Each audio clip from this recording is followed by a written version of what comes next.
Saludos amigos, hoy viernes 13 de junio, a un día de celebrar la fecha histórica del 14 de junio, cuando se fundó el movimiento de resistencia a la tiranía de Trujillo, que mayor efecto tuvo en la conciencia pública para demostrarle al país que ya estaba bueno de soportar una dictadura que nos tenía acogotados a todos, que nos había estrechado nuestro marco de visión, de educación, de modernidad, porque no hay dudas que si algo trajo la dictadura, malo, terrible, además de la persecución, la sangre, fue limitar nuestro radio de acción al punto de que nos alejó, nos mantuvo fuera del conocimiento, no solamente de las sociedades modernas, sino también de las corrientes modernas del desarrollo de entonces. Todo lo cual hubo que vencer rápidamente e inmediatamente salimos de la dictadura de 31 años.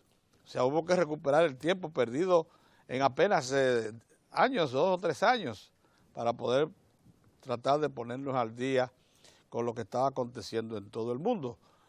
Por ventura, la República Dominicana tiene una democracia que se ha venido sucediendo en las fechas que dice la Constitución desde el 1966. Óigame, tan solo 5 años después de la desaparición de Trujillo y de su tiranía, la República Dominicana se encaminó por la democracia y todavía la sostiene. Eso es de una importancia vital, vital. Y eso revela la tremenda vocación que tiene este pueblo de constituirse en una sociedad moderna y avanzada. Pero, en gran medida, esos logros se deben a el esfuerzo, la generosidad con que entregaron sus vidas ese grupo de jóvenes que constituyó el movimiento revolucionario 14 de junio. Dicho esto, pasamos entonces a hacer 2 reflexiones de semana. La primera es la lamentable confesión del presidente del Senado de la República, Reinaldo Pared Pérez, en el sentido de que el Senado de la República, cuando apoyó en primera lectura una nueva versión del proyecto que salió de la Cámara de Diputados para declarar a Loma Miranda una reserva nacional, lo que hizo fue rendirse ante la presión de los medios de opinión, así confesó. O sea, no ameritó para nada la decisión, no refirió que ello se debía a que ellos hicieron un estudio, que consultaron la ley, porque una de las cosas que salta a la vista es que la única institución que puede promover una acción de ese tipo es el propio Ministerio de Medio Ambiente, que tiene los instrumentales, los estudios, los apoyos locales e internacionales para hacer, porque para eso hay que levantar todo un estudio que demuestre que Miranda, que se quedó fuera de los 200 y tantos lugares que se declararon reservas, no tocables por ninguna actividad de explotación productiva, sea incluida. O sea, recuérdense que aquí hubo ya una ley que se aprobó en el año 2000 que estableció cuáles son las zonas del país que no deben ser tocadas para ningún tipo de actividad que transforme su ambiente, por considerarse endémicas o débiles o contentivas de reservas que el país pone en peligro una vez la saque de su ambiente natural. Bueno, eso para eso, lógicamente, bueno, pero la iniciativa partió de un grupo de fundamentalistas y de politiqueros que fueron los que más impactaron en el Congreso para producir primero una decisión en la Cámara de Diputados absolutamente irracional y en segundo lugar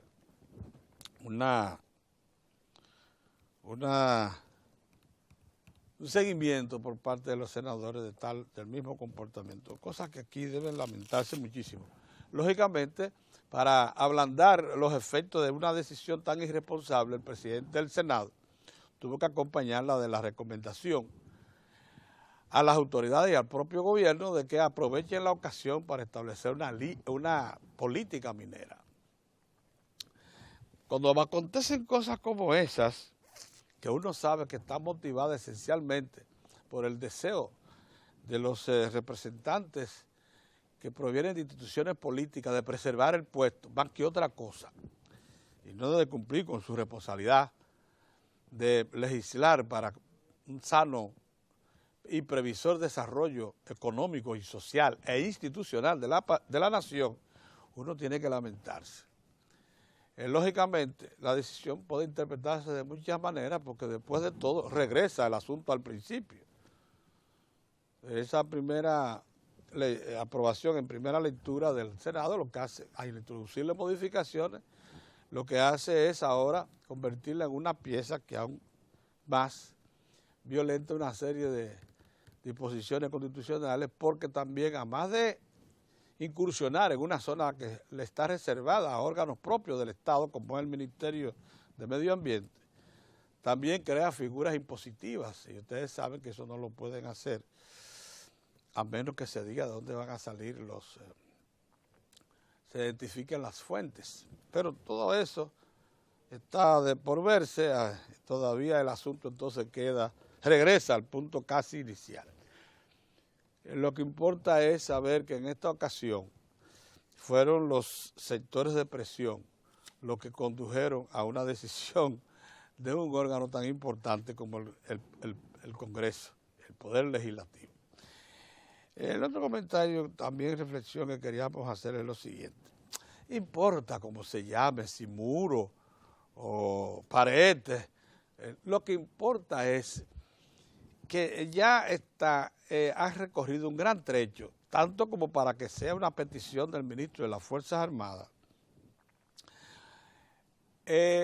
La concepción, la idea de que para poder hacer práctica la ley, primero la sentencia 168-13 del Tribunal Constitucional, luego el decreto que crea el proceso de regularización y ahora la ley de naturalización, que para que todo eso sea factible, para poner control a una de las amenazas más graves que enfrenta la nación, para poder superar su atraso económico, social e institucional, que es una migración masiva de un pueblo que lo único que nos trae es enfermedad, que lo único que nos trae es atraso, que lo único que hace es precisamente arrebatar puestos de trabajo a dominicanos y también deteriorar el trabajo porque lo hace a costo más bajo y sin especialismo siquiera,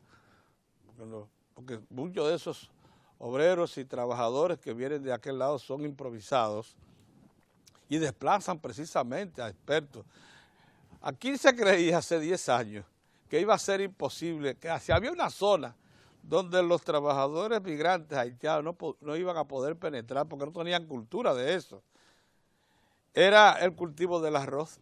Ustedes lo saben, porque en el arroz se necesita una serie de prácticas que se adquieren con cultura, con mucho tiempo de participación en esa actividad. Y el arroz en Haití prácticamente el cultivo es desconocido, apenas unas cuantas decenas de miles de tareas. Aquí, como ustedes saben, es un cultivo que involucra unas 1.300.000 tareas, 3 cosechas al año. O sea, usted lo multiplica porque estamos hablando entonces de más de 3 millones de tareas que se cultivan al año, aunque en la misma tierra, en la misma extensión, 1.300.000 tareas, 1.100.000, 1.300.000, varía. Bueno, pues no, ahí están también los migrantes haitianos, porque aunque no lo hagan tan bien, tan preciso, tan seguro, con tanto conocimiento como lo hace el trabajador agrícola dominicano, lo hace a más bajo costo. Y eso, para los que tienen grandes propiedades arroceras, es lo que más se les motiva, porque también hay mucho de falta de conciencia nacional acerca de todo este problema terrible que estamos afrontando, con por lo menos 1 millón de migrantes haitianos ilegales que están en el país. Eso es grave. Entonces, lógicamente, si eso no se soluciona, el país tiene, aquí lo hemos dicho, la mesa, los cuatro hemos estado conscientes de ese tema. No va a ser posible acelerar la velocidad del desarrollo en la República Dominicana y dejar atrás el atraso.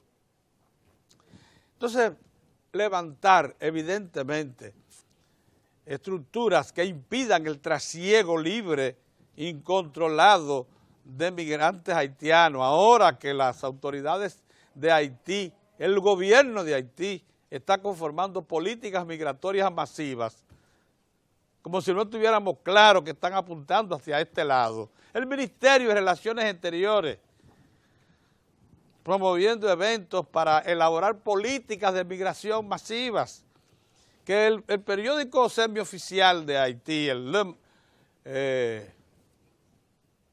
¿cómo que se llama el periódico? Le Nouvelliste, de Haití, estima que deberá conformarse con un objetivo de enviar por lo menos de 50 a 200,000 haitianos por año, que ustedes supondrán que no será a la costa de la Florida, mucho menos a la costa de Cuba, que le quedan ahí mismo, donde no hay nada que hacer, porque ya se llevaron los cañaverales, ya no necesitan mano de obra, cortadores de caña haitianos, pero además no hay con qué pagarlo. Entonces es para acá, es para el territorio. Entonces por eso luce racional hablar de levantar estructuras. Pueden ser un muro, puede ser una verja, pero hay que levantar estructuras que se unan a la vigilancia militar y de otros órganos del Estado de la frontera, 400 kilómetros de extensión. Entonces, porque por ahí ya están hablando unos sensibleros falsos que ya están distorsionando lo que se está diciendo. Y el ministro de las Fuerzas Armadas, el almirante Sigfrido Páez Pérez, que fue el que primero lo planteó, hace meses. Es ahora cuando el asunto se torna la comidilla nacional, porque lo sugirió ya como una acción del Estado directa, o sea, una producción del Congreso de la República, el recién instalado diputado Pelegrín Castillo Semán, Vinicio Castillo Semán. Vinicio Castillo Semán ha sugerido que por resolución, por disposición del Congreso, se le recomienda al Poder Ejecutivo crear ese muro, un muro que puede ser verja, que puede ser lo que usted quiera, pero una estructura física que ayude a las fuerzas militares y demás que vigilan la frontera a que su trabajo sea más expedito, más seguro y que el país se sienta más seguro, convencido de que nuestra frontera con el vecino está bien vigilada, eso es todo. No es levantar una estructura que impida que jamás haya relación entre un pueblo y otro. Señores, hemos dicho que incluso las industrias esas binacionales textiles que ha levantado el señor Espaillá allá en la zona fronteriza, esa es una frontera, eso es una pared, eso es un muro. Eso equivale a una extensión del muro, a una expresión del muro. ¿Por qué? Porque esas industrias que están levantadas en la misma frontera le permiten al trabajador migrante haitiano sin ningún tipo de formalidad entrar a la estructura, al galpón industrial que ha plantado República, un inversionista dominicano, y conjuntamente con obreros dominicanos que están ocupándose de asuntos más especializados, pero hacer una producción textil que para exportación, pero que incluso tiene el beneficio, digan esto, si ustedes no lo sabían, Haití no forma parte del acuerdo de libre comercio con Estados Unidos, los que formamos parte somos la República Dominicana, Centroamérica, en lo que se ha llamado el CAFTA. Bueno, pero el mismo CAFTA dice que a la República Dominicana, mediante un acuerdo de Estados Unidos, cualquier exportación que sea generada bajo ese mecanismo que el señor Espaillá está explotándola, se le da el mismo tratamiento sin ser Haití miembro del CAFTA. Pero lo mismo pasa con el acuerdo de asociación económica de la República Dominicana con la Unión Europea. O sea, el potencial es enorme. Se le exoneran impuestos y también cuotas. Por eso el muro, la verja, lo que usted quiera es una simple definición de que el país no puede confiar en que tan solo con hombres puestos en una especie de hilera a lo largo de 400 kilómetros se puede cuidar la frontera. He oído muchísimas elucubraciones en estos días y me lamento de que incluso no se sepa, como hoy esta mañana una joven asociada a don Julio Jacín, no sepa, ella dice que no se cuenta con nada, y yo digo que esa joven no sabe porque no ha intentado siquiera informarse que el CESFRON, un órgano que se creó especializado de 1.600 hombres, las Fuerzas Armadas, cuenta con los instrumentales más modernos que existen para cuidar fronteras. Lo único que son 1.600 hombres nada más. Allí hay entrenamiento incluso que fue contratado por expertos traídos de países donde esos equipos se usan más extensivamente, que costaron 11 millones de euros. 11 millones de euros. Lo que pasa es que se ponen a hablar plepla sin saber. Pero nosotros tenemos una expresión concreta en la frontera de militares que pueden cumplir la tarea, pero son muy insuficientes comparados con la tarea enorme de cuidar los 400 kilómetros. Además, habría que llegarle muchos batallones más y entrenarlo y ponerle en sus manos los equipos que tiene el CESFRON, que son vehículos motorizados especializados, de 4 gomas y 2. Ustedes saben lo que yo quiero decir. Fusiles con instrumentales electrónicos que pueden captar visión nocturna. Sensores. Habilidades para montar un hospital en horas, en 24 horas pueden montar un hospital. Un hospital con todas las de la ley, incluida sala de cirugía. Habilidades instrumentales para montar hasta 2 campamentos y muchas cosas más que son características. Lo que pasa que cuando eso se hizo, y fue en tiempos del gobierno del PLD, para que no se vaya a pensar que no hubo continuidad, se estuvo claro que esa era una demostración nada más de lo que debía hacerse más extensivamente y no se ha hecho. Quizás porque es muy caro. Todo ese instrumental cuesta mucho dinero.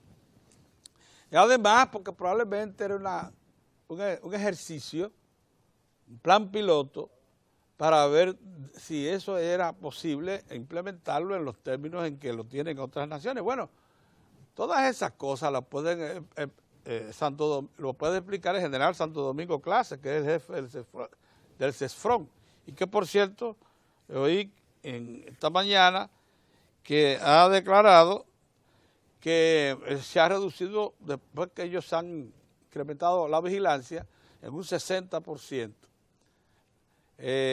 las migraciones ilegales de Haití por frontera. Pero todos sabemos que eso se queda corto, que ese equipo lo más que puede cumplir son unas cuantas decenas de kilómetros de esa zona que le dijimos que está constituida por 400, 390, pero yo lo redondeo en 400 para que tengamos una idea de lo que estamos hablando. Entonces, lo que se está planteando es que en las zonas que por dificultad no puedan cubrir los hombres, se levanten muros inexpugnables, con cámaras de vigilancia, con sensores electrónicos, como existen en otras partes del mundo. Que en los lugares donde también sea posible, se levante un muro humano. ¿Cuál es el muro humano? Una estructura productiva autosuficiente que monte ahí colonias nacionales de dominicanos que se instituyan ellos mismos en cuidadores de frontera. Y porque hay muchísimas soluciones que se pueden combinar para levantar el muro. Un muro humano, un muro físico, una verja, un control, para que no estemos a expensas de lo que hay ahora en la mayor parte de la frontera. Unos bornes. Bornes son esa especie de mojones que hay en la carretera de concreto, de cemento, que marcan las distancias. Y eso es lo que hay en la frontera. Usted puede recorrer kilómetros y kilómetros y no ve un solo guardia, un solo vigilante. Bueno, porque pensar en poner un guardia cada 100 metros, imagínese usted, 400 kilómetros, un guardia cada 100 metros, armado. Usted sabe la logística que eso significa. Entonces, de eso que se está hablando, ¿no? Y entonces uno oye en la calle y por los medios de comunicación, tantas expresiones desautorizadas, destempladas, incluso irrespetuosas acerca de una cosa tan racional. Claro, los castillos, porque están al frente siempre de causas nacionales que son muy puntuales, generan oposición rabiosa de ciertos nacionalistas de pacotilla y otros que están asociados a intereses extranjeros. Y por eso rechazan con vehemencia, con dureza, iniciativas que provienen de esa familia, que ha demostrado con el tiempo que responde al interés nacional, en una alta proporción de su pronunciamiento y de sus posiciones públicas. Pero ya hemos visto que ya no solamente ellos, sino que nuestro ministro de las Fuerzas Armadas, el almirante Sigfrido Pérez, ha estado con la propuesta y la ha ido afinando y afinando y ya la lleva al punto de que a nosotros nos gustaría, y ese es el propósito final de este comentario, de esta reflexión, que se haga un estudio, que las Fuerzas Armadas que tienen su departamento de ingeniería militar, haga un estudio que caracterice la frontera en cada uno de sus niveles. Ustedes saben que en la frontera hay elevaciones con bosques, hay elevaciones secas, o sea, características de desiertos, desérticas. Yo no sé si ustedes saben que hay travesías tan difíciles de parte de migrantes haitianos que algunos de ellos hasta mueren porque se tienen que pasar 48 horas caminando a pie por zonas donde no hay alimento. O sea, estos famosos 48.000 kilómetros nuestros, más los 20.000 y tantos de Haití, ¿no? 60.000 y tantos kilómetros cuadrados de esta isla Hispaniola, tiene todos los ambientes que usted encuentra en tierra firme, desde bosques tupidos hasta zonas desérticas. Hay lagos, parte de la frontera la compone un lago famoso, hay ríos y hay de todo. Entonces, por eso nosotros queremos que quizás una cuestión que ayuda a comprender el asunto sería que se haga un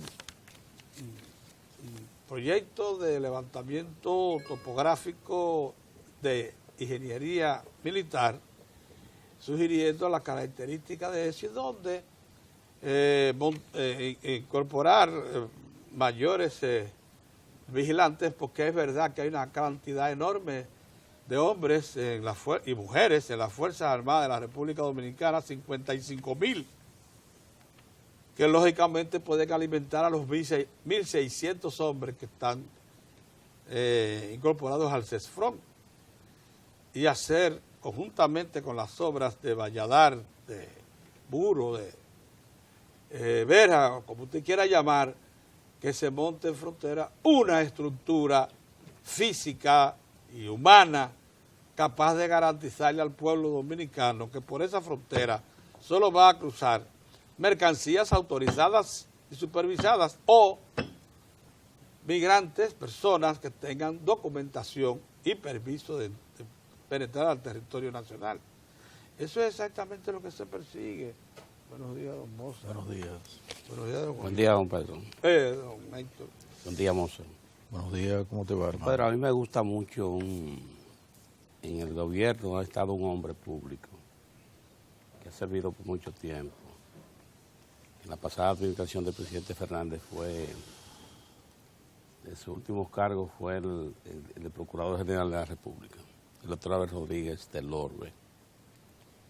Él tiene una idea que el presidente Danilo Medina dio el día de la inauguración de Boca de Cachón, que ahí estaba la idea de ese caballero, que es de producir condiciones, asentamientos que mejoren las condiciones socioeconómicas de los nacionales y que dominicanos y dominicanas se sientan atraídos en habitar. Perdóneme, Sí. no solamente él ha expuesto la idea, Sí, sino que junto con un oficial de alto rango de las Fuerzas Armadas han ejecutado por lo menos 3 proyectos de Luna Pichirilo. de Luna Pichirilo. Sí. En la frontera, de ese tipo. Entonces, mire, por ahí está el camino. Un problema que lo Esa es resaltó una de las opciones. el presidente Danilo Medina cuando tomó posesión. Las zonas que primero que tuvo la oportunidad de caminar fueron comunidades de la línea fronteriza.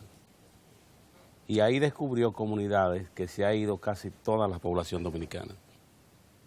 En esa visita del presidente, que los dominicanos habían estado abandonando los lugares y los haitianos iban tomando los espacios. En la medida... Usted sabe que si reducimos la solución a eso que usted dice, pasaremos 100 años. No. Sí, porque, Lo que estoy diciendo es que es un complemento. Déjeme decirle Sí. porque al ex consultor, Abelito Rodríguez del Orbe y a de Luna Pichirilo, le han tomado como 5 años montar los 3 proyectitos, las 3 granjas esas que usted habla. No, pero mire, Con muchísimas no, dificultades. pero fíjese que lo que ocurre es que le enseña el trillo para que entre el sector por privado eso- por y eso sector que- público. claro que No sí. es una iniciativa, lo que indica es que le enseña una vía. Usted sabe qué pasa, Para que es don urgente Pedro? la situación. Que la medida, don Pedro, que el dominicano sienta condiciones para defender ese espacio, mire, será más fácil, porque será un aliado. Bueno, claro que sí. Será un aliado. Ahora, esto que usted refiere de la necesidad, por ejemplo, de darle jerarquía al servicio, yo creo en esto. Cuando un delincuente de esto ve que hay un guardia de protegido, un militar de protegido, Bueno, imagínese. de servicio, no siente ningún tipo de temor en violentar un mecanismo para tratar de traspasar la frontera. Pero pienso, don Pedro, que a la línea fronteriza, estos esfuerzos, ya hay modelos que Eso se sí, pueden mirar, que esa es la línea. Y lo otro es la Así participación del sector privado, que el sector privado se siente estimulado a participar. Porque si no se mejoran las condiciones, va a ser difícil que los dominicanos quieran permanecer en la zona, y eso es lo que ha estado pasando, el deterioro, por ese deterioro. En lo que tiene que ver con la vigilancia de la frontera, aquí hay gente, don Pedro, que sencillamente no quiere que vigilen la frontera. Aquí hay gente que entiende que la frontera tiene que ser un punto abierto, una línea abierta, y que cualquiera pueda hacer lo que le dé la gana, que no se establezca ningún tipo de orden, porque aquí hay gente que vive del tráfico de personas.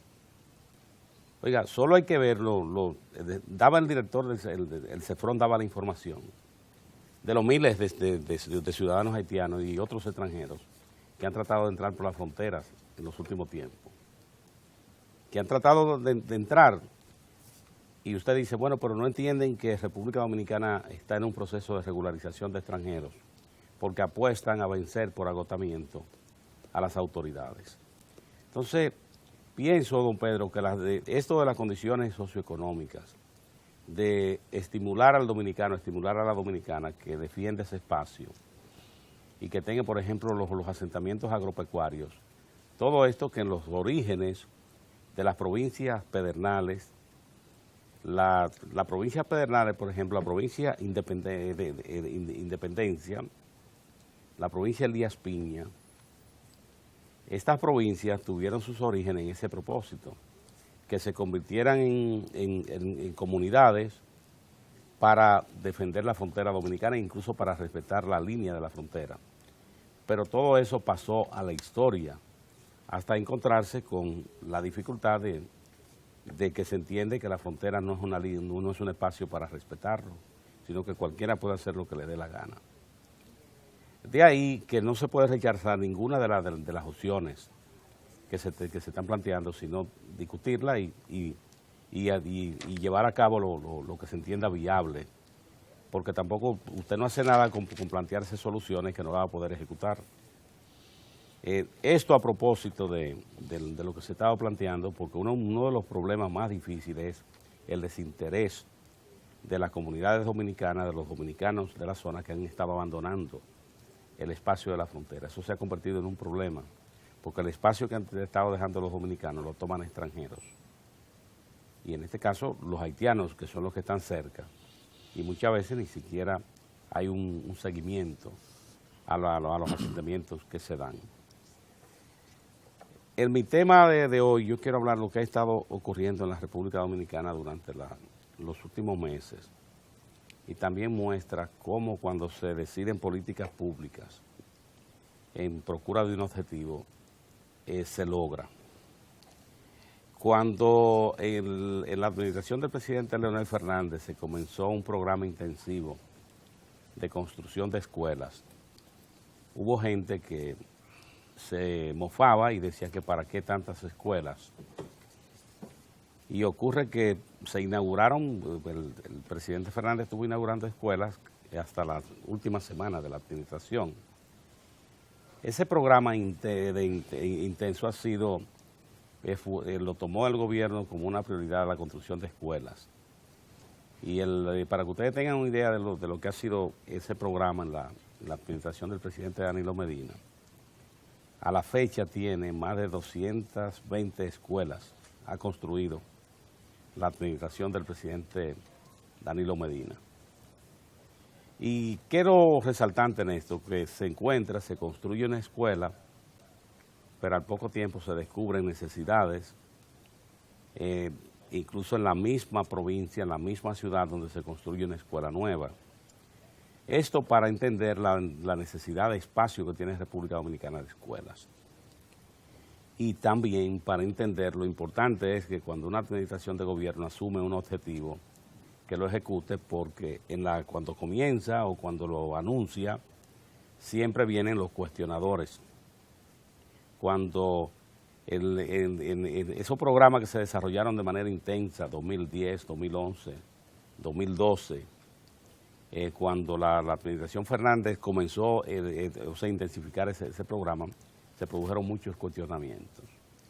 Pero igual comportamiento se daba cuando el presidente Danilo Medina tomó la decisión de desarrollar un plan nacional de alfabetización en República Dominicana, Quisqueya Aprende Contigo, cuando decidió intensificar un programa masivo de construcción de escuelas, con el propósito de preparar las nuevas edificaciones para el modelo de tanda extendida. Son escuelas que tienen los espacios para el área de docencia, el área de investigación, el área de recreación, el área de prácticas deportivas, el área para el descanso de los profesores y personal de apoyo. Cuando comenzó ese programa se planteaba, había gente que decía que cuando el gobierno se planteaba la meta, que el presidente Danilo Medina decía que le iba a agregar al sistema 10.000 aulas. Esto se cuestionaba mucho, se planteaba que se lo iba a lograr, no lo iba a lograr.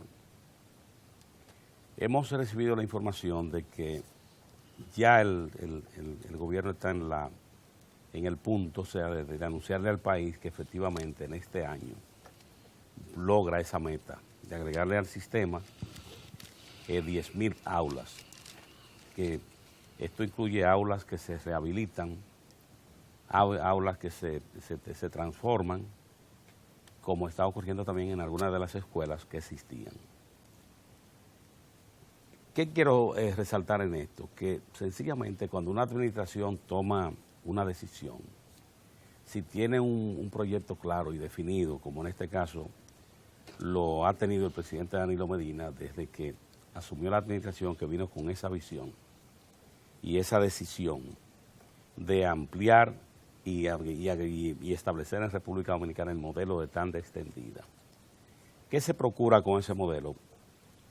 Nosotros tenemos un problema, por ejemplo, la cantidad de adolescentes y hasta niños que son reclutados por la delincuencia para que participen en sus actos, y esto ocurre por donde están las principales víctimas que son localizables para reclutarlas, es en los vulnerables, que son niños, niñas, que los padres, las madres salen a trabajar temprano, lo dejan con el encargo de que vayan a la escuela o algún vecino que lo ayude a llegar a la escuela. Un día van, otro día no van, o sencillamente dejaron de ir y no hay quien le dé seguimiento. El modelo de la tanda extendida tiene ese propósito, es de concentrarse en crear condiciones para que los niños, las niñas, superen esa vulnerabilidad. Que en el tiempo que está el padre, está la madre en labores, el niño, la niña o la adolescente está en un centro de educación con un personal que se ha ido preparando para que pueda darle asistencia y que sepa tratar ese tipo de personal, con esa población infantil y adolescente. De ahí que esta es una noticia que hay que celebrarla, o sea, que el gobierno esté en el punto de anunciarle que le agrega 10.000 aulas, que cumple con la meta de agregar 10.000 aulas al sistema. Ciertamente que es una noticia que llena de beneplácito y crea expectativas positivas en la sociedad, porque esto quiere decir que nosotros vamos a tener condiciones para que la población infantil y adolescentes sea menos vulnerable en República Dominicana. Y algo muy importante, que el tiempo de docencia de un estudiante dominicano se extienda igualmente el tiempo de permanencia en la escuela, que un problema grave que tiene República Dominicana es la deserción escolar. Y cuando los expertos analizan cuál es el problema, se encuentran con ese cuadro, que los niños que van a la escuela muchas veces no iban sin desayunarse. De ahí la importancia que ha tenido el desayuno escolar en las escuelas, pero cuando salían de la escuela no tenían, uno lo esperaba una familia organizada con un almuerzo, y esto colocaba a ese niño, esa niña en una situación de vulnerabilidad, de peligro, que podía ser aprovechada por cualquier antisocial. Esto también, con este programa de tanda extendida, por esto también se convierte en una barrera para hacer menos fácil la posibilidad de que se pueda reclutar un niño o un adolescente dominicanos por las bandas de delincuentes que se dedican a esta práctica. Tratar de involucrar a esa población vulnerable porque no tiene protección. De manera que esta es una nota que al terminar la semana hay que celebrarla. Que el gobierno esté en ese punto casi de anunciarle al país que ha logrado esa meta. Esto es muy importante. La otra nota es que hay expectativas. Ya a esta hora el Papa Francisco estaría ya recibiendo al presidente Danilo Medina en la visita que en la mañana tenía programada con el sumo pontífice. Esto tiene mucha importancia porque coincide en un proceso que en la República Dominicana los esfuerzos del gobierno se concentran en lograr más participación de la población en las actividades económicas. se han planteado políticas, pero en la República Dominicana hay un problema difícil, y es que está en el conjunto de gobiernos de la América Latina que reciben menos ingresos por tributos. República Dominicana tiene una presión tributaria que coloca a la administración del gobierno en una situación que cada año, cuando ustedes toman el proyecto de presupuesto, se van a encontrar con esa parte del presupuesto que establece con financiamiento externo. O sea, el gobierno, para ejecutar el presupuesto, tiene que recurrir a préstamos o agregar la parte que son los ingresos no reembolsables de agencias internacionales y gobiernos. Y eso ocurre porque la República Dominicana requiere que se creen las condiciones de que la administración del gobierno pueda recibir los recursos que requiere para operar un presupuesto equilibrado, un presupuesto que efectivamente pueda ser una garantía de un instrumento de desarrollo. Esto coincide, esta visita, con un tema importante que incluso es centro hoy de atención en la Comisión Económica para la América Latina, que es planteándose como una de las causas de la desigualdad y la pobreza, que en la América Latina la prosperidad, los grandes beneficios de la prosperidad los disfruta una minoría de sus poblaciones. Y eso es lo que determina que sociedades como es la América Latina, tan desigual, porque una minoría de la población recibe la casi totalidad de los ingresos.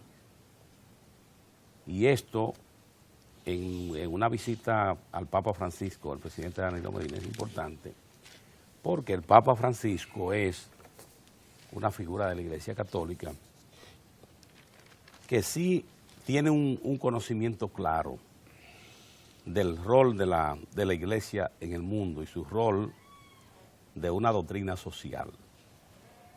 O sea, de sensibilizar a la gente, que la gente tenga un sentido de sensibilidad, que entienda que no es una isla, que entienda que tiene que ser parte de una sociedad segmentada, cohesionada.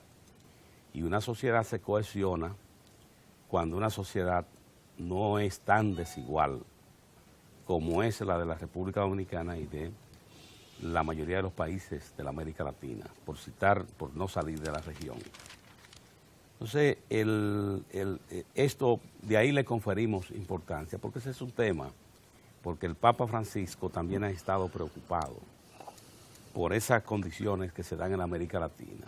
La América Latina puede recibir como un ícono que entre los hombres más ricos del mundo tiene un portal, tiene una galería,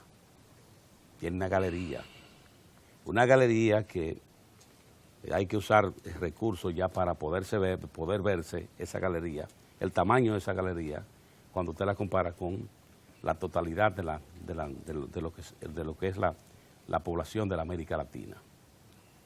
Y entonces usted ve que se exhiben estos íconos y usted dice, ¿y cómo fueron posibles en parte del mundo donde hay tanta pobreza? Tanta pobreza. Entonces, esto es importante porque el tema de la desigualdad y la pobreza es un tema que tiene que meterse en el centro de la agenda de la discusión en la República Dominicana. Tratarlo con toda la objetividad. En la República Dominicana tiene que dar el salto que usted no vea ya gente que aspira a la presidencia de la República como los niños cantores, planteando promesas que va a ser lo otro. Y entonces cuando usted se pregunta, dice, bueno, ¿y qué carpeta presenta para el financiamiento?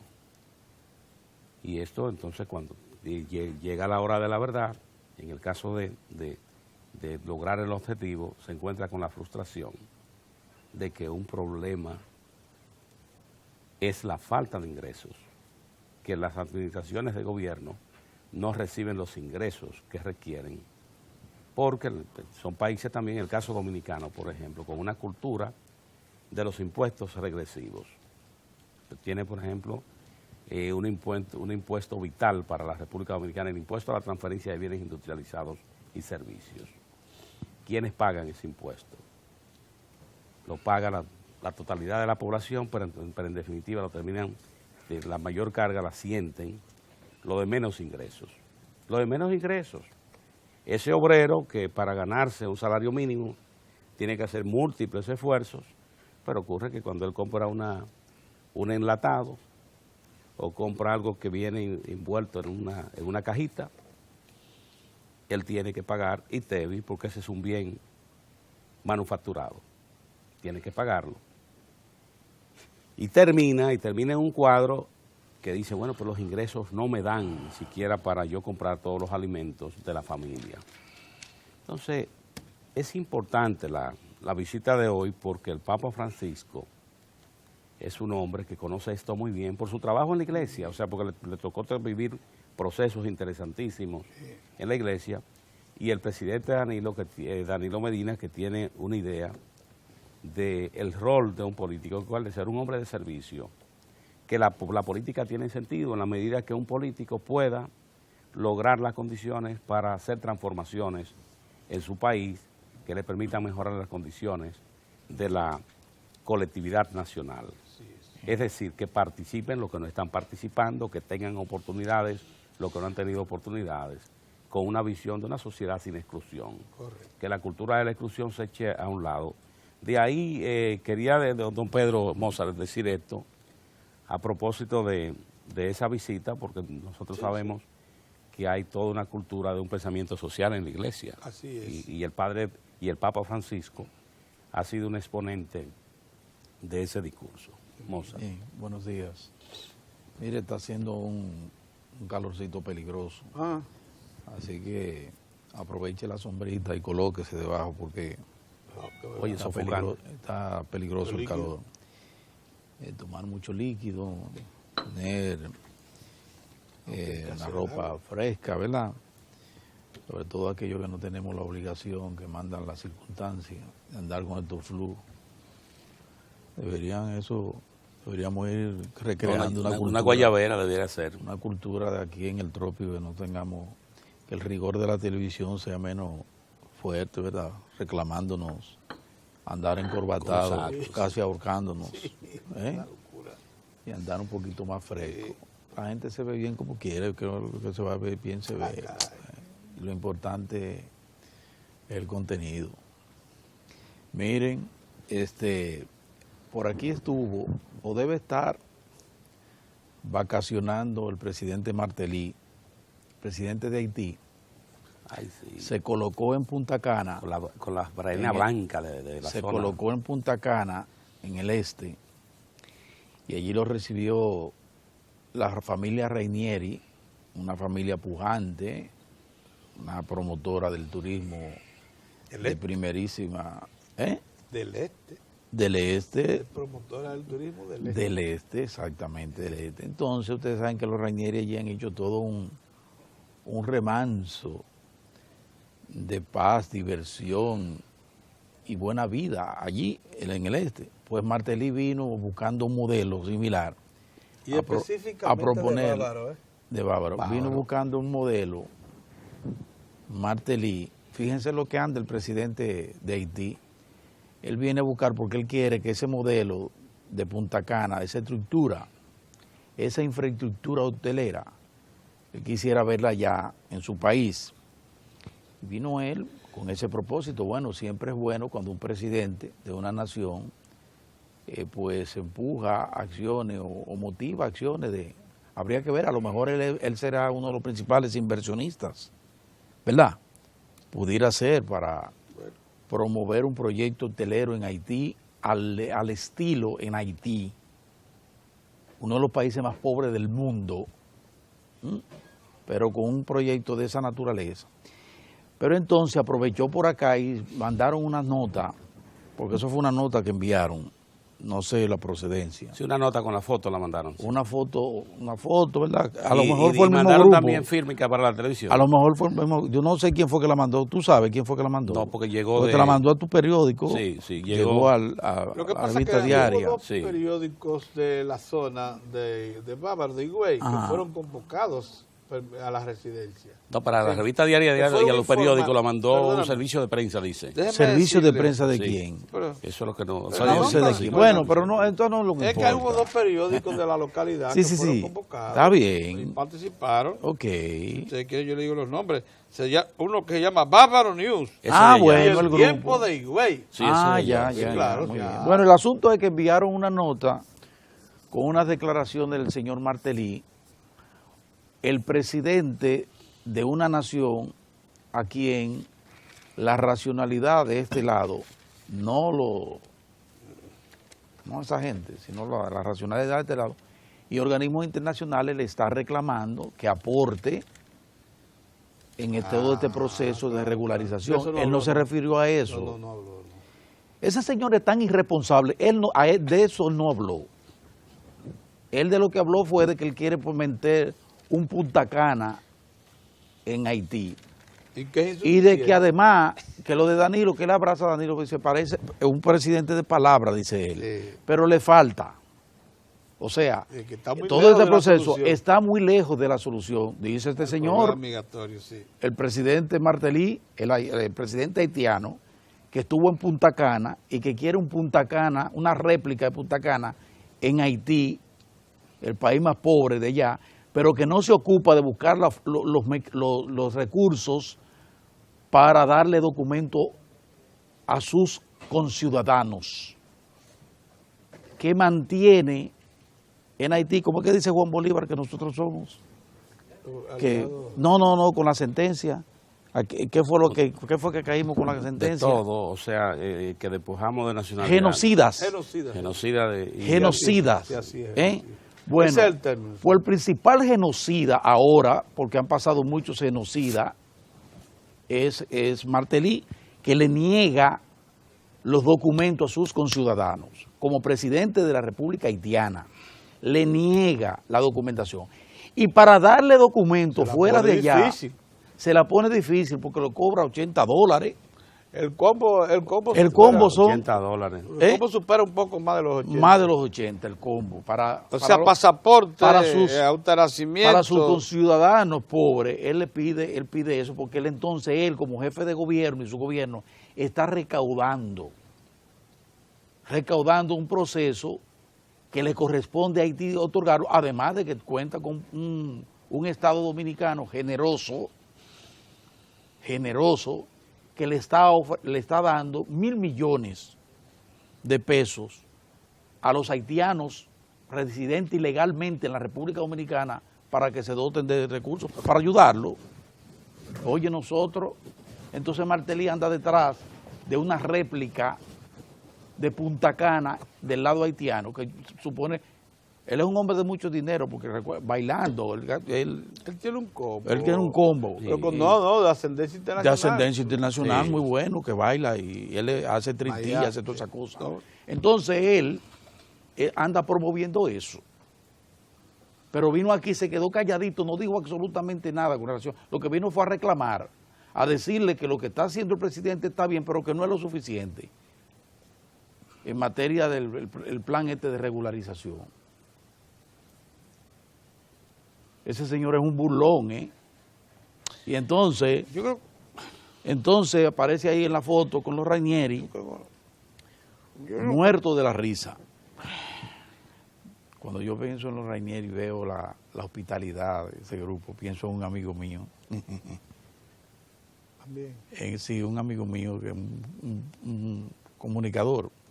Tiene un programa con Tertulio, que tiene muy buenas relaciones con los Ranieri. Debió sentirse muy mal él. A propósito de ese encuentro. Lo dice Honorio. Sí, eso Honorio le da el acepto el caco. Honorio es compadre. A Honorio Montaner. Honorio es compadre de nuestro amigo Frank. Por eso le den la esa madre. Hospitalidad. Sí. Así que ese hombre venga y diga esas cosas. Sí, no, claro. Y difunde esas cosas y venga a burlarse a decir que no es suficiente. No, eso no puede ser. En la casa de su compadre querido. Sí, lo dice ahí. Sí. Eso para Honorio tiene que ser. Honorio no durmió anoche. No durmió. No durmió anoche con eso. Miren, pero mientras el hacha va y viene, a propósito de Haití, ustedes saben que las remesas nuestras disminuyeron en forma considerable el año pasado, en el 2013, cerca de un 15% las remesas a la República Dominicana, como la mayor parte de la región, pero sí, en el caso particular, la remesa, lo que envían los dominicanos en el extranjero hacia la República Dominicana, disminuyó en cerca de un 15%. Miércoles. 15%. Si mandaban $100, bueno, menos 15 son 85. Es que la crisis europea fue Entonces, fíjense, no, eso no quiere... España. Exacto, pero y los fíjense lo que precios, pasa. don Pedro, se Eso es han lo que pasa. disparado. Nosotros tenemos, la mayoría de los dominicanos están aposentados en Estados Unidos y en España. Entonces, en Estados Unidos, el 2013 fue marcado por un problema de desempleo que se ha ido recuperando. Pasó de un 9% que estaba el desempleo después de la crisis, de un 9%, y ya está, se coloca como un 6%. Porque, contrario a lo que hizo Europa y contrario a lo que pretendemos seguir a hacer aquí, atención a eso, los Estados Unidos apostaron a activar la economía, a la inversión pública, para el crecimiento. Que la demanda interna se mantenga viva. Para que la demanda se mantenga, y entonces han logrado disminuir el grado de desempleo que trajo como consecuencia la crisis, que se inició en el 2008, ¿verdad? Tuvo un impacto fuerte en el 10, y entonces eso se viene arrastrando, y el presidente Obama apeló más que a la austeridad esa criminal que está fomentando el Fondo Monetario Internacional y que ha tenido consecuencias terribles para las naciones que han apelado a ese recurso de la austeridad y de disminuir en forma dramática la inversión, el gasto en procura de un déficit cero, que yo pienso que es una situación delicada. Bueno, pues Estados Unidos dijo no, hasta ahí no, los Estados Unidos. Y entonces, siguiendo una normativa, porque saben que ellos se reparten el mundo en materia de organismos internacionales, el Fondo Monetario tiene su cabeza, es europea, siempre ha sido así. En cambio, el Banco Mundial, su cabeza siempre es del lado del hemisferio americano, de por aquí, de estos lares. Ellos se dividen así.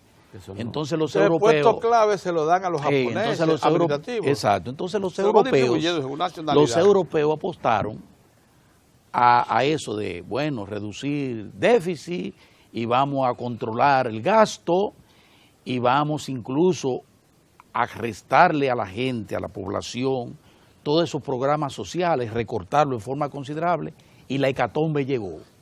Y entonces España tiene un desempleo que ronda el 27%. 27 de cada 100 en condiciones para trabajar, fuerza laboral, no está trabajando en España. Entonces eso quiere decir que si eso es a los españoles, imagínese usted a los migrantes, eso le ha dado en el alma. Y antes, hace unos años que nosotros veíamos que el Ministerio de Trabajo aquí se hacía fila porque los españoles estaban pidiendo mano de obra, técnicos en diferentes áreas para llevar a España. Ahora es todo lo contrario. Ahora incluso están con programas para darle facilidades para que se vayan a sus respectivos países, porque el presupuesto está completamente agotado. Es una situación terrible, y entonces eso ha afectado a los dominicanos en España, que han disminuido en forma sustancial el envío de remesas a la República Dominicana. Pero lo propio ha pasado con los dominicanos residentes en Estados Unidos, que han disminuido sus remesas. Entonces nosotros aquí, con la disminución de las remesas, vemos cómo Haití anda buscando aumentar sus remesas. ¿Cómo? O mandando gente aquí a desplazar mano de obra dominicana para que los haitianos manden remesas allá. Ellos lo plantearon eso como política. Frontera abierta. Frontera abierta, por ahí es que anda el asunto de Lendumelis, que dice, bueno, vamos a abrir y vamos a mandar para afuera, que no es otro sitio que para la República Dominicana, entre 50,000 y 200,000. Que allá los dominicanos...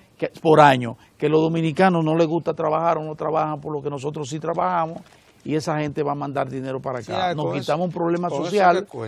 Un problema social, y al mismo tiempo las arcas del Estado haitiano. Ese es el de eso. predicamento. Entonces eso aumenta. Sí, así mismo. Para que ustedes vean cómo andamos.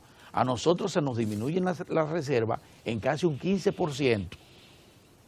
Tenemos un Estado pobre, sin posibilidad en los próximos años, porque es otra cosa, sin posibilidad en los próximos años de elevar sus ingresos, porque no va a haber reforma fiscal. Y si no hay reforma fiscal, eso quiere decir que el Estado se va a mantener con una presión fiscal que es de alrededor de 13,5%. Menos que incremente notablemente su eficiencia de cobro y reduzca la evasión y la ¿Cómo es la cosa? ilusión y la evasión. Hay Sí, que que la reducir. ilusión es un problema grave. Sí, Es un problema la ilusión grave viene también. dada por cuáles aspectos. La evasión es usted declarar No, ¿por menos. dónde viene? De la evasión sabemos. Hablo de la ilusión, por La ejemplo, ilusión es cuando registrar no te... menos de lo que Sí, usted, por sí. ejemplo, hay nóminas Ajá. Sí. que te lo ponen te muestran de- 60 Sí. y realmente son 90. ¿Y tú has visto sí. alguna señal en esa dirección de que eso se esté atacando?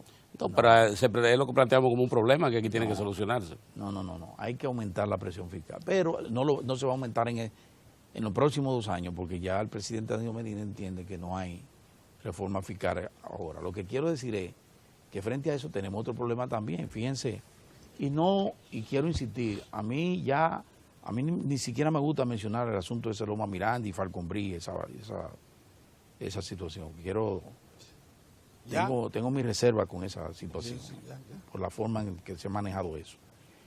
Pero lo que a mí sí me preocupa es el concepto y el destino de la minería como tal, como recurso. Y esa compuerta también la estamos cerrando. Como sector económico. Entonces, ni tenemos reforma fiscal y un sector que, fíjense, un sector que le está aportando, le acaba de aportar 1.800 millones 1.829 en los últimos 16 meses. de dólares. De dólares. De dólares. ¿Saben lo que En los significa últimos eso? 16 Para meses. una economía como la nuestra, ¿verdad? Eso es un respiro. Bueno, pues queremos matar esa posibilidad. Hay gente aquí, hay sectores que están en eso.